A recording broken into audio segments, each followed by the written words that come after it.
muchos conversatorios para mejorar nuestro trabajo ante el Poder Judicial y en ese cometido estamos.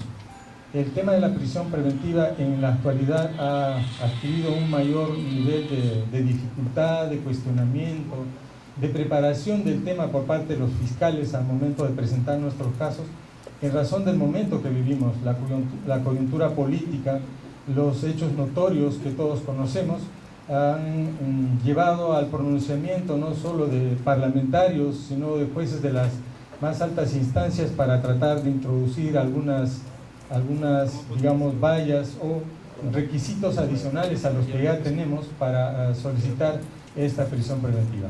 En el momento actual todavía está en materia de debate, no hay todavía, más allá de la presentación de un proyecto por la congresista Luciana León en el Parlamento, no tenemos otra noticia de qué más se va a adicionar o qué es lo que va a pasar con la prisión preventiva y los requisitos que nosotros como fiscales tenemos que cumplir.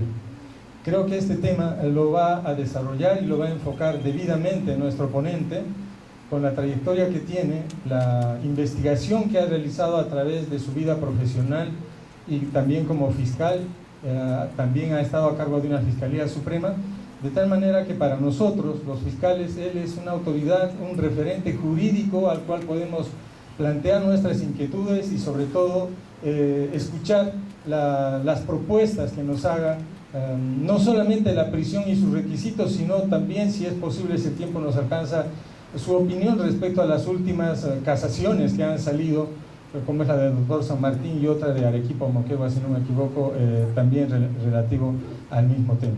Esa es la intención de la comisión organizadora de este evento, que la preside el doctor Alberto Rosell, la integro yo y también la señora Maribel y Andrea Almendra, que trabaja con el doctor Alberto. Nos hemos preocupado por convocarlos a todos ustedes. Las fiscales están aquí presentes, doctor Cubas, fiscales provinciales, fiscales adjuntos, también médicos legistas, psiquiatras, psicólogos y también practicantes, voluntarios, y estamos ansiosos de escuchar su ponencia. Bienvenido, doctor, a Lima Norte. Muchas gracias, doctor. A continuación, el saludo y bienvenida a cargo del doctor Alberto Orlando Rosell Alvarado, fiscal superior de la Cuarta Fiscalía Superior del Distrito Fiscal de Lima Norte. Fuertes aplausos. Muy buenas tardes, señores fiscales, personal administrativo, personal de medicina legal. Ante todo, bueno, si bien es cierto, como ha dicho el doctor Dani, me corresponde dar las palabras de bienvenida e inauguración a esta jornada de capacitación. No quiero, antes de empezar a dar estos criterios, agradecer al doctor Cubas su presencia. Sabemos de sus múltiples actividades académicas. Le agradecemos sinceramente vuestra presencia. Como bien lo ha dicho el doctor Dani, pues usted es un referente y quien mejor, pues que vamos a tratar un tema de actualidad. Un tema de actualidad ciertamente, porque nosotros actualmente en la realidad pareciera pues que los jueces usan la prisión preventiva como un último mecanismo para asegurar la presencia del imputado dentro del proceso. Pero tampoco podemos olvidar que esta es una medida precautoria de última instancia o de última ratio, así como lo define el propio código de la doctrina procesal. Es un tema polémico, de actualidad, entonces que necesariamente amerita un análisis profundo, doctor, y más aún si estamos frente a un auditorio de señores fiscales, fiscales provinciales, fiscales adjuntos, que día a día están manejando esta institución. Entonces yo quisiera también pedir al auditorio pues, las inquietudes que puedan tener ustedes con respecto al uso, ¿sí?, la práctica de esta medida restrictiva, podamos exponer después de la exposición del doctor Víctor Cubas. Sin más preámbulos que hacer, entonces doy por inaugurado este ciclo académico y paso en todo caso a que el doctor Cubas haga su respectiva exposición. Muchas gracias.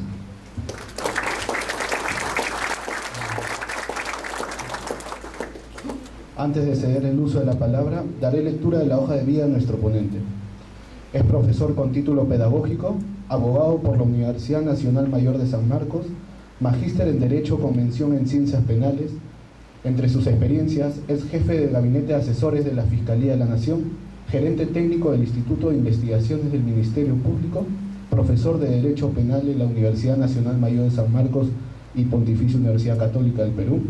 Entre sus últimas publicaciones, las medidas de coerción en el proceso penal en el noviembre de 2018, el proceso penal común, aspectos teóricos y prácticos en agosto del 2017, el nuevo proceso penal peruano, teoría y práctica de su implementación en abril del 2016.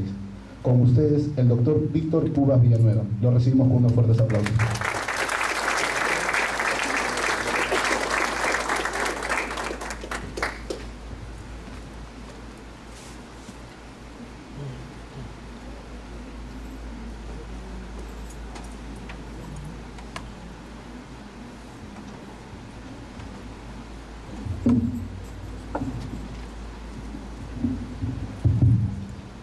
Señor doctor Rosel Alvarado, fiscal superior, doctor Campana, señores fiscales provinciales, adjuntos superiores, adjuntos provinciales, señores asistentes de función fiscal.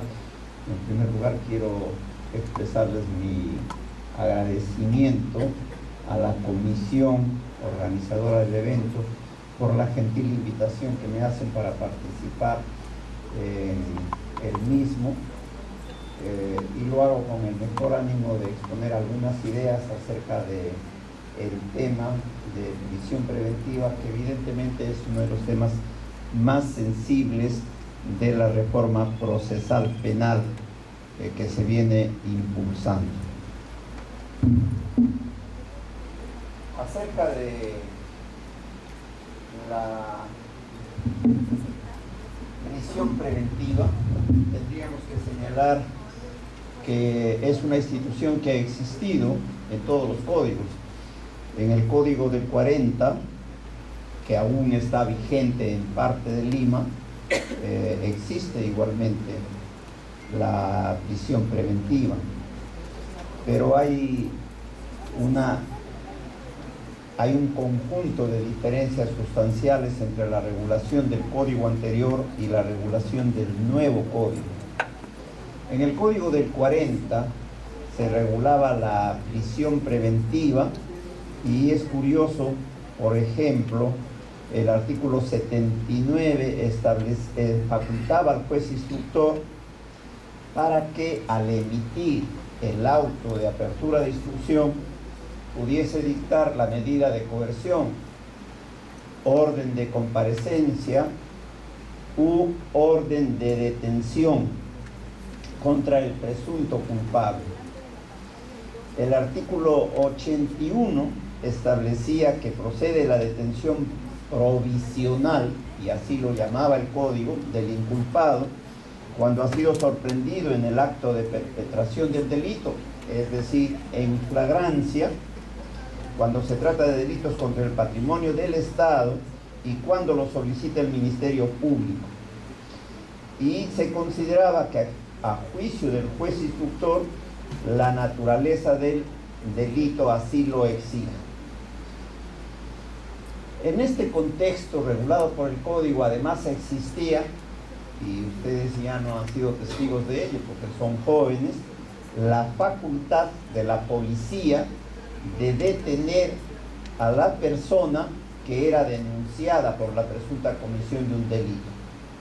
La policía tenía una amplia facultad de detener, y lo hacía por el solo mérito de una denuncia, y detenía sin necesidad de que exista flagrancia. ¿Esto qué traía como consecuencia? Que la policía detenía para investigar, detención con fines de investigación. Respecto a esta disposición, el doctor Guzmán Ferrer sostenía que la facultad contenida en el artículo 79 del Código de Procedimientos del juez instructor para ordenar la detención o la comparecencia no es indiscriminada, sino por el contrario supone que el juez en cada caso, con la ponderación, capacidad profesional, y tino necesario hará uso de ella. Y lo que está diciendo es que el juez, para resolver, tendrá que tener en cuenta los principios de razonabilidad y de proporcionalidad, que son exigencias del nuevo código. Luego decía, ordenando la detención en los casos de delitos graves o cuando tenga motivos fundados para suponer que el inculpado eludirá la orden de comparecencia, lo que está haciendo referencia al peligro procesal que regula el código actual. El artículo 83 del Código de Procedimientos establecía que la detención provisional tiene por principal objeto que el inculpado preste su declaración instructiva, que terminada la declaración instructiva, el juez, si no hay motivos fundados para suponerlo responsable del delito, lo pondrá en libertad con conocimiento del fiscal. Si el fiscal se opone, continúa la detención provisional hasta que se practiquen las diligencias de la instrucción. La detención denominada provisional no podía durar más de 10 días, dentro de los cuales el juez tenía que decidirse por dictar o la libertad del imputado para que continúe el proceso con comparecencia, o la detención, llamada así, definitiva del inculpado. Y de verdad que era una detención definitiva, porque no estaba sujeto a plazo. La persona iba a estar en prisión hasta que se resuelva su situación jurídica con la emisión de la sentencia. Si la sentencia era condenatoria, continuaba en cárcel. Si era absolutoria, salía en libertad. Respecto a esta regulación que se hacía en el código, Gustavo Ángel Cornejo comentaba lo siguiente: la detención es provisional o definitiva. La detención provisional debe concluir prestada la instructiva, siempre que el juez no encuentre motivos fundados para creer en la culpabilidad del delincuente. Esta detención provisional en ningún caso puede prolongarse por más de 10 días. Ante los 10 días o cuando más al 10º día, el juez debe haberse formado el criterio sobre la culpabilidad y entonces o decreta la libertad o la detención definitiva. Y repito, era en realidad una detención definitiva. Esta situación descrita empieza a culminar con la promulgación y puesta en vigencia de la Constitución del año 1980, el 28 de julio de 1980. Y esa Constitución es diferente a las anteriores y constituye la base normativa de lo que va a ser el proceso de reforma. La Constitución, en primer lugar, regula los derechos fundamentales de la persona. Artículo 1 y 2, fundamentalmente. Luego, la Constitución regula los principios y derechos de la función jurisdiccional. En ambos capítulos vamos a encontrar un conjunto de garantías constitucionales del proceso penal. Y el hecho de que, como derechos de la persona, se haya declarado el derecho a la presunción de inocencia y el derecho a la libertad, van a determinar que en relación al tema prisión preventiva empiece un lento y progresivo proceso de cambio a partir del año siguiente, el año 1981.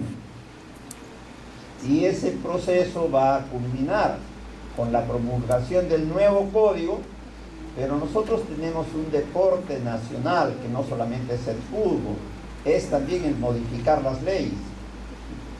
Y el Código Penal ha sido modificado en múltiples oportunidades, y el Código Procesal Penal igualmente ha sido modificado en múltiples oportunidades y se está planteando nuevamente una modificación en cuanto a este tema de prisión preventiva.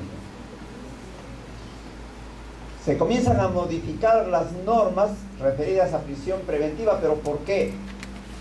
Porque el juez tenía amplias facultades para decretar la prisión preventiva en cualquier delito y sin necesidad de que lo pida ninguna autoridad. El juez de oficio, al abrir instrucción, emite la orden de comparecencia o de detención. Esto se modifica una primera vez el año 81, cuando se da el decreto legislativo 126, pero no es una modificación de fondo. ¿Qué se establece? Artículo 79, el instructor puede dictar orden de comparecencia o de detención provisional contra el que presuma culpable, con el objeto de que el inculpado preste su declaración instructiva. El artículo 83, complementario de este, establece que terminada la declaración instructiva, en los casos en que se hubiese dictado orden de detención provisional, el juez, si no hay motivos fundados para considerarlo responsable, lo pondrá en libertad. Si el fiscal se opone, continuará la detención provisional, la que no puede durar más de 10 días. En realidad no hay ningún cambio.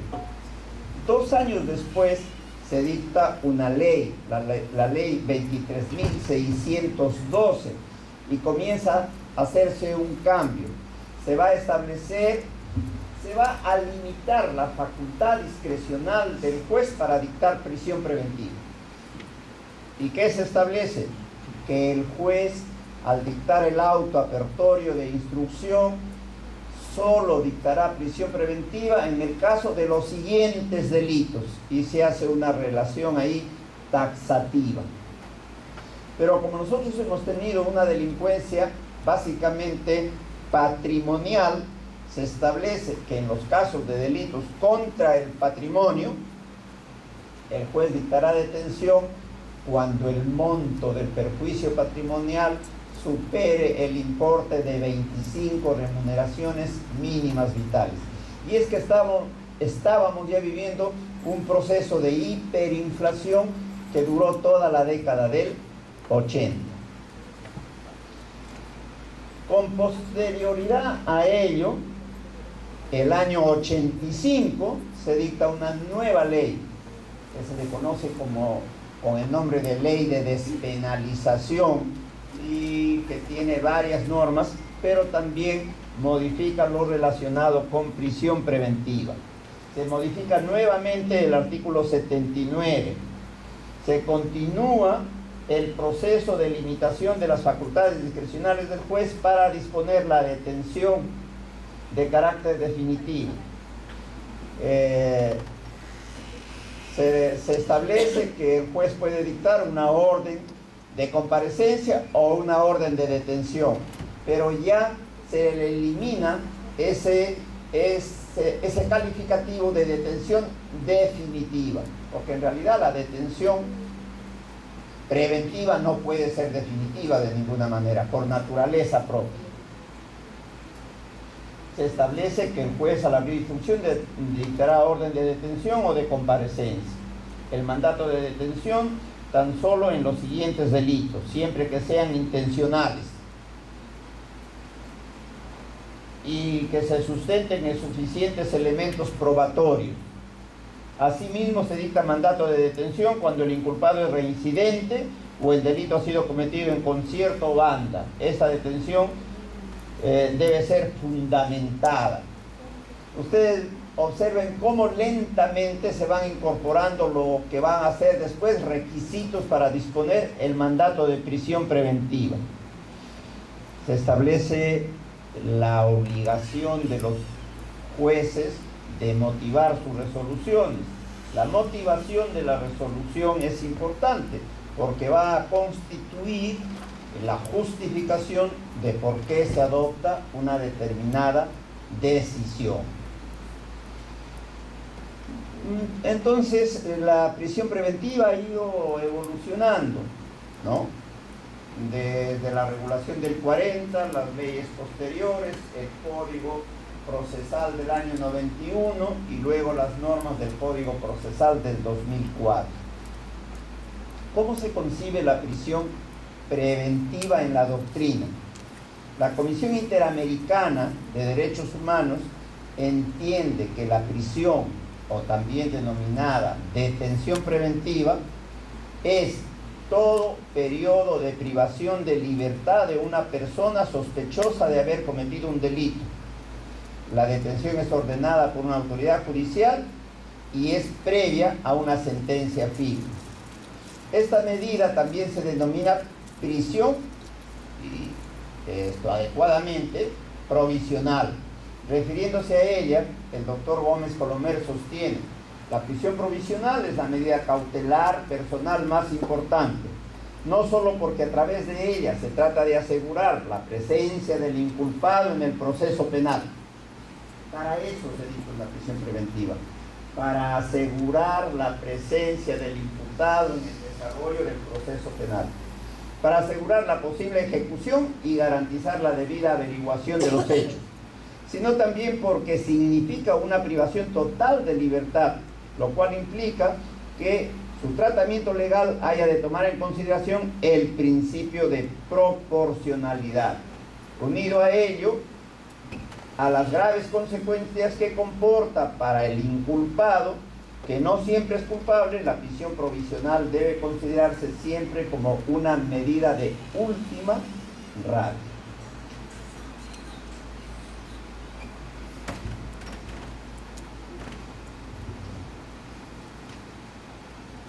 En relación a la prisión preventiva, la Comisión Interamericana de Derechos Humanos sostiene lo siguiente: desde hace más de 2 décadas, los órganos del sistema interamericano han interpretado y aplicado estas normas, estableciendo que de las mismas se desprenden en síntesis los siguientes estándares.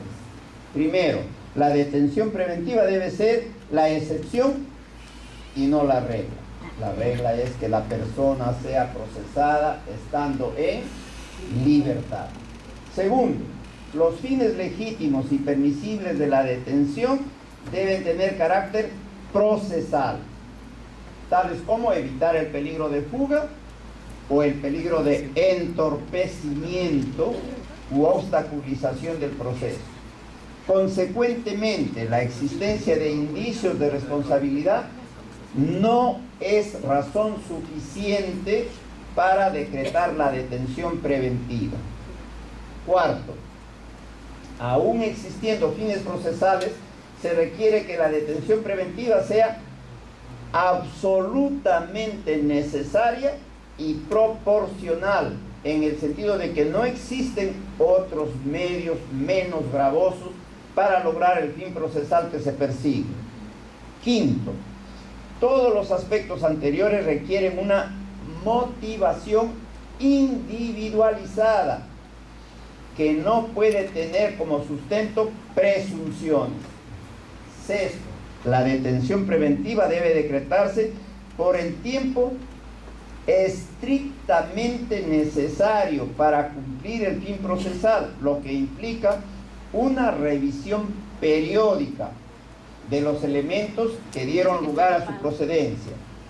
Séptimo, el mantenimiento de la detención preventiva por un plazo irrazonable equivale a adelantar la pena. Y octavo, en el caso de niños, niñas y adolescentes, los criterios de procedencia de la detención preventiva deben aplicarse con mayor rigurosidad, procurándose un mayor uso de otras medidas cautelares.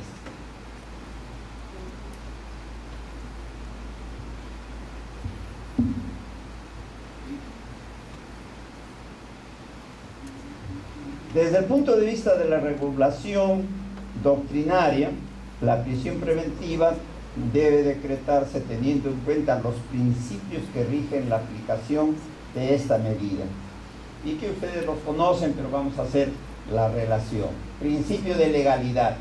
El principio de legalidad penal se encuentra consagrado en el artículo 2, apartado 24, literal B de la Constitución. No se permite forma alguna de restricción de la libertad, salvo en los casos previstos en la ley. Esta norma constitucional debe interpretarse en concordancia con lo dispuesto en el literal F de la misma norma. Nadie puede ser detenido sino por mandamiento escrito y motivado del juez o por las autoridades policiales en caso de flagrante delito. La detención, y acá hay una modificación hecha a partir del 9 de mayo del año 2017 por el Tribunal Constitucional, no durará más del tiempo estrictamente necesario. Los plazos son máximos. Las diligencias tienen que practicarse en el tiempo estrictamente necesario. No durará más del tiempo estrictamente necesario para la realización de las investigaciones. Y en todo caso, el detenido debe ser puesto a disposición del juzgado correspondiente dentro del plazo máximo de 48 horas. Esta es la modificación que se hizo, ampliando el plazo de detención policial de 24 a 48 horas. Asimismo, el principio de legalidad está expresamente previsto en el artículo 202 del Código del 2004. Establece: cuando resulte indispensable restringir un derecho fundamental para lograr los fines de esclarecimiento del proceso, debe procederse conforme a lo dispuesto por la ley y ejecutarse con las debidas garantías para el afectado. El artículo 253, por su parte, regula los principios y la finalidad de las medidas de coerción, estableciendo que los derechos fundamentales reconocidos por la Constitución y los tratados relativos a derechos humanos ratificados por el Perú solo podrán ser restringidos en el marco del proceso penal, si la ley lo permite y con las garantías previstas en ella. En consecuencia, las restricciones a la libertad son tasadas, deben estar establecidas expresamente en la ley.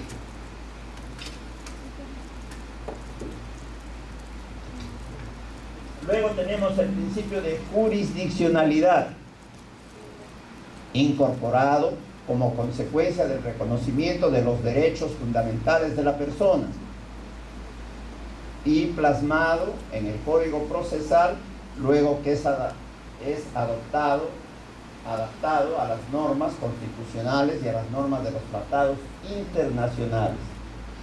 Por este principio se consagra la unidad y exclusividad del Poder Judicial para condenar e imponer sanciones a los autores y partícipes de la comisión de un delito, de conformidad con lo que está previsto en el artículo 139 de la Constitución. De estas normas se derivan además los principios y derechos de la función jurisdiccional, unidad y exclusividad de la función jurisdiccional, independencia en el ejercicio de la función jurisdiccional, observancia del debido proceso, tutela jurisdiccional, juicio previo, real y efectivo ejercicio del derecho de defensa, publicidad del juicio y pluralidad de la instancia. Este principio, además, en el ámbito procesal está consagrado expresamente en el artículo 6 del título preliminar. Las medidas que limitan los derechos fundamentales, salvo las excepciones previstas en la Constitución, solo podrán dictarse por la autoridad judicial en el modo, forma y con las garantías previstas por la ley. Se impondrán mediante resolución motivada a instancia de la parte procesal legitimada. La orden debe sustentarse en suficientes elementos de convicción en atención a la naturaleza y finalidad de la medida y al derecho fundamental objeto de limitación. Y recordemos que en el ámbito penal, el artículo 4 del título preliminar dispone que solo el juez puede imponer penas o medidas de seguridad y no puede hacerlo sino en la forma establecida por la ley. Luego tenemos el principio rogatorio, que establece que para la imposición de las medidas de coerción en general y de la prisión preventiva en particular, de conformidad con lo estipulado en el Código vigente del 2004, rige el principio rogatorio, es decir, que para imponer esta medida debe existir previamente un requerimiento debidamente fundamentado, formulado por el fiscal. El artículo 255 del Código Procesal Penal establece que las medidas establecidas en este título, sin perjuicio de las reconocidas a la policía fiscal, solo se impondrán por el juez a solicitud del fiscal. El otro principio para la aplicación de la prisión preventiva es el principio de excepcionalidad. La prisión preventiva es excepcional. La regla en un proceso acusatorio es que la persona será procesada estando en libertad.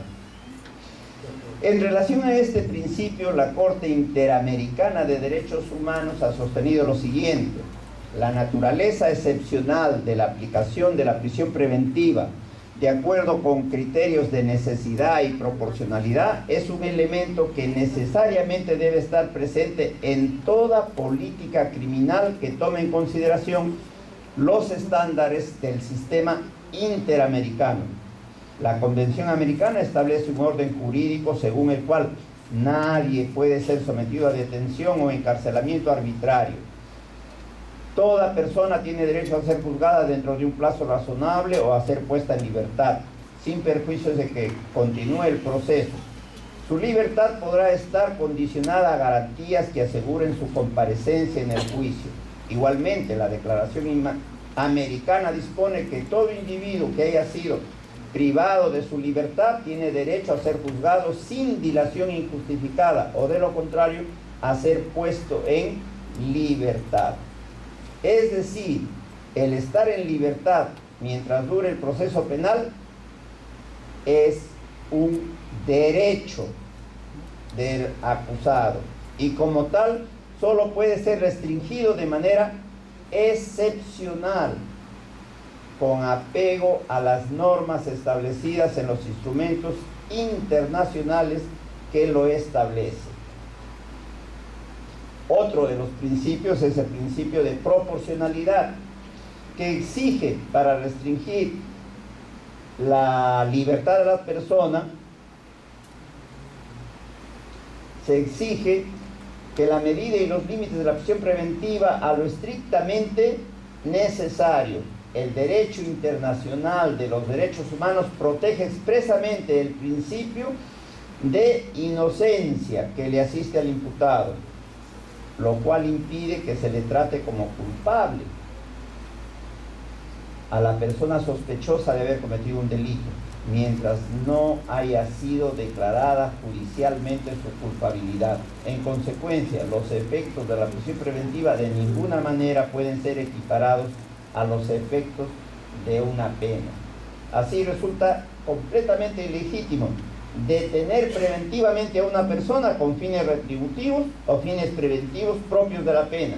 Ahí radica la importancia de que la duración de la prisión preventiva se extienda a un tiempo razonable, puesto que al excederse de la razonabilidad temporal, esta medida deviene arbitraria e ilegítima. Por lo tanto, la razonabilidad de la medida se fundamenta además en los principios de celeridad y de eficacia procesal.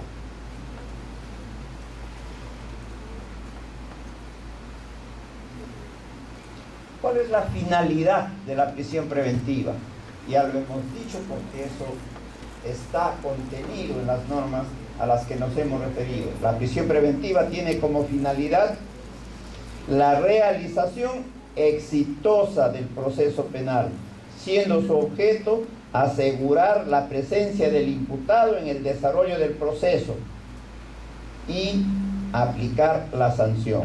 La prisión preventiva no es otra cosa que una medida coercitiva personal que solo puede tener fines procesales, cuyo propósito radica en asegurar el normal desarrollo y resultado del proceso, consolidar en suma el proceso de conocimiento, asegurando la presencia del imputado en el procedimiento y garantizando una investigación de los hechos en debida forma por los órganos de persecución penal o asegurando la ejecución penal.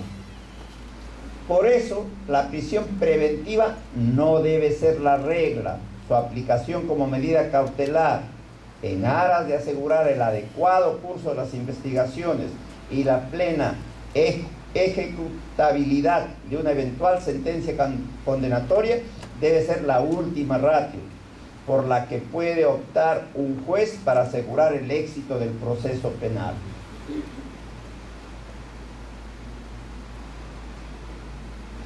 Lo demás, evidentemente, son temas que ustedes lo manejan y que lo conocen. ¿Cuáles son las características de la prisión preventiva? La prisión preventiva es una medida facultativa. El artículo 268 del Código establece que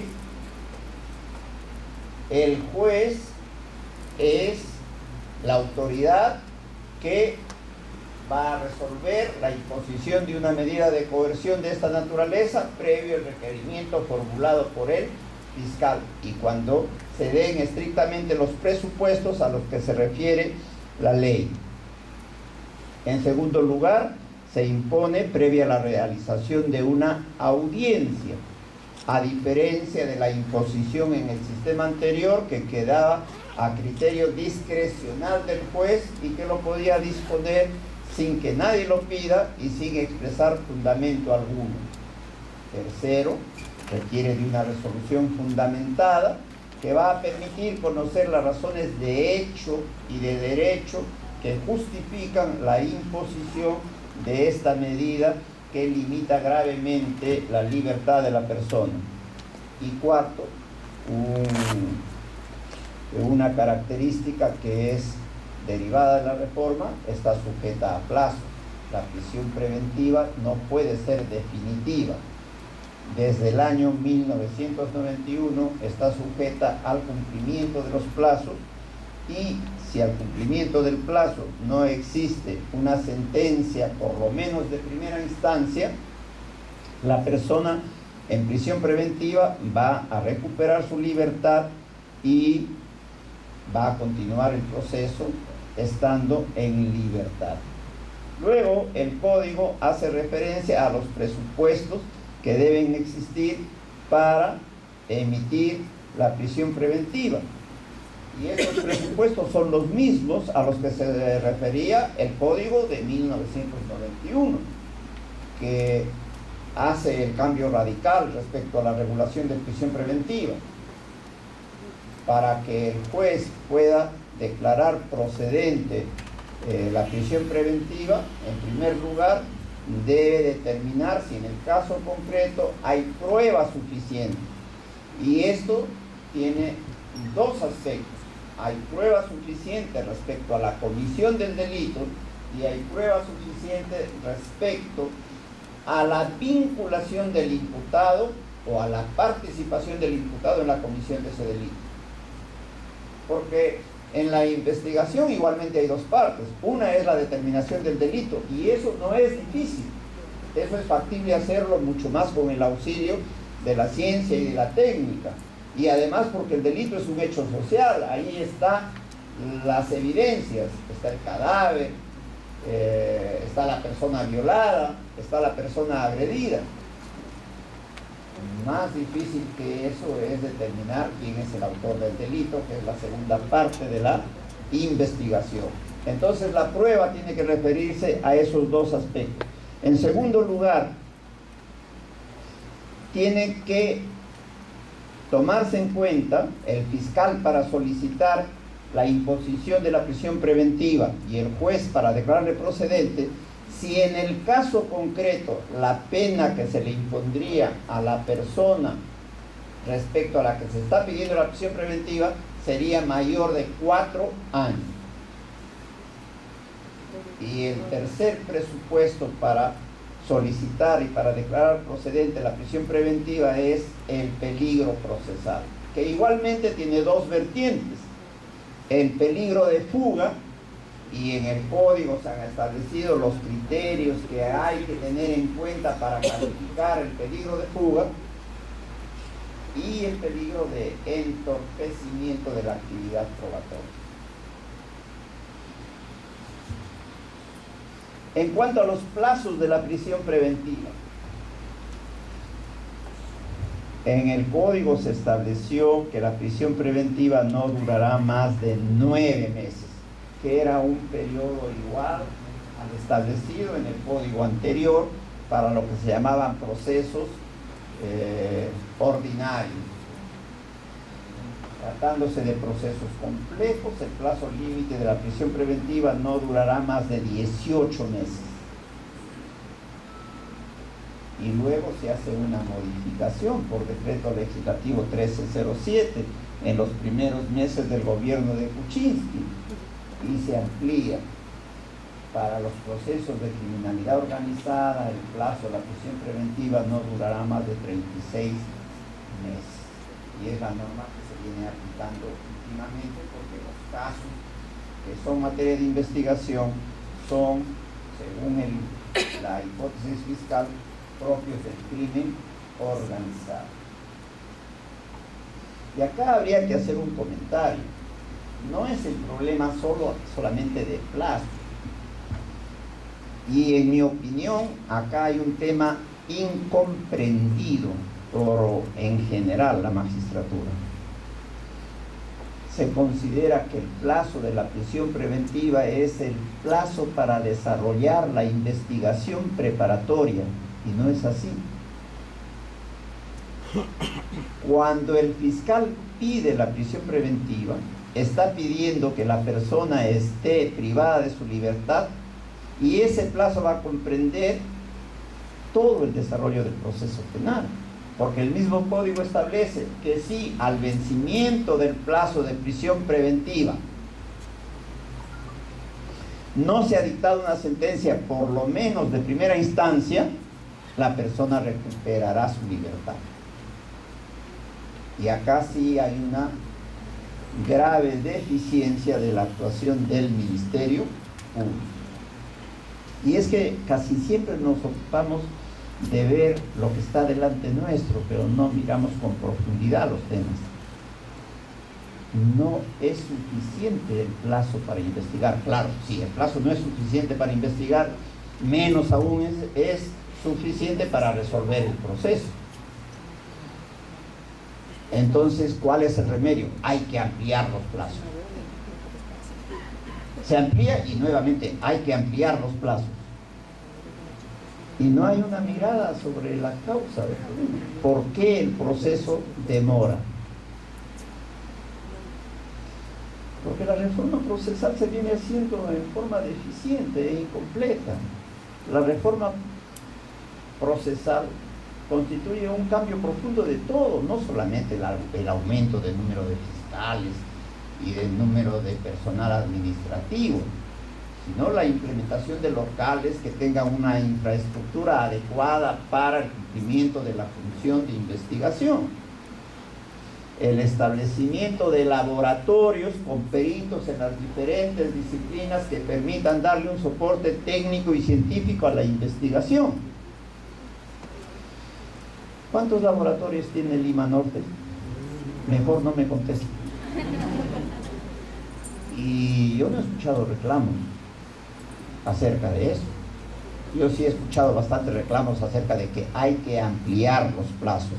Así es que si alguna autocrítica hay que hacernos, es que nosotros mismos no hemos planteado la solución adecuada a los problemas que se nos presentan.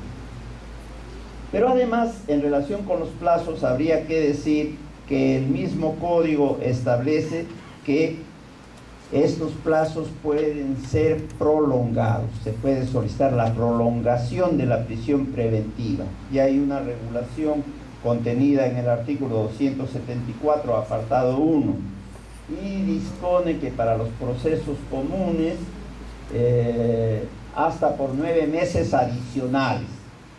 Para los procesos complejos, hasta por 18 meses adicionales. Y para los procesos de criminalidad organizada, hasta, y ahí muchos se quedaron decepcionados porque esperaban que sea hasta por 36 meses adicionales.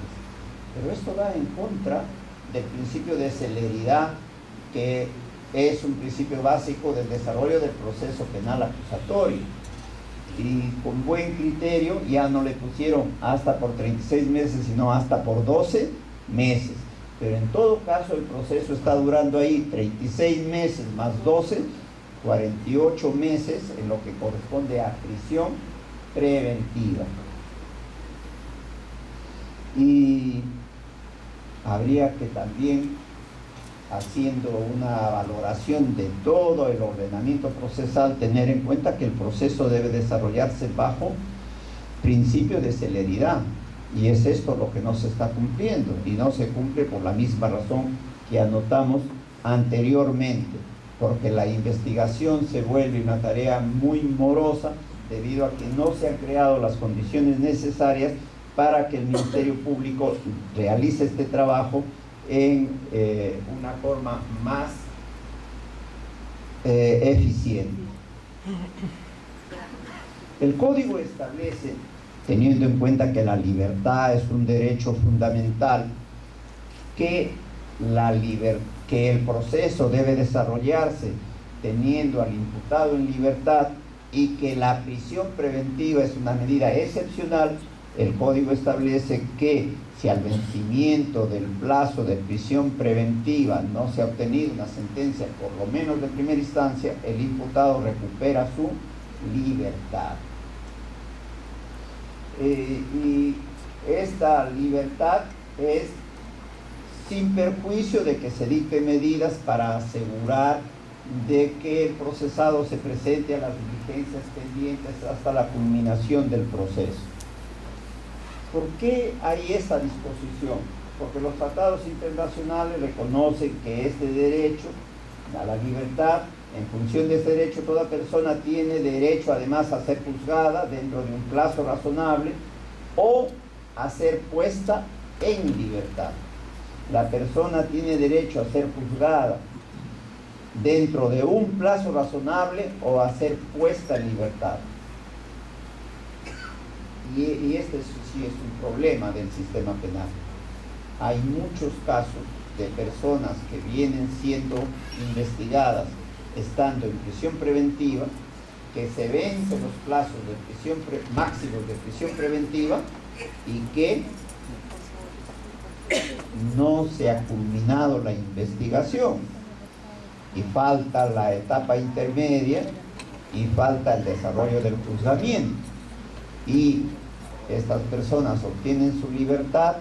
El proceso debería seguir con ellos en libertad, pero no todos los que adquieren este derecho se presentan después a la continuación del proceso.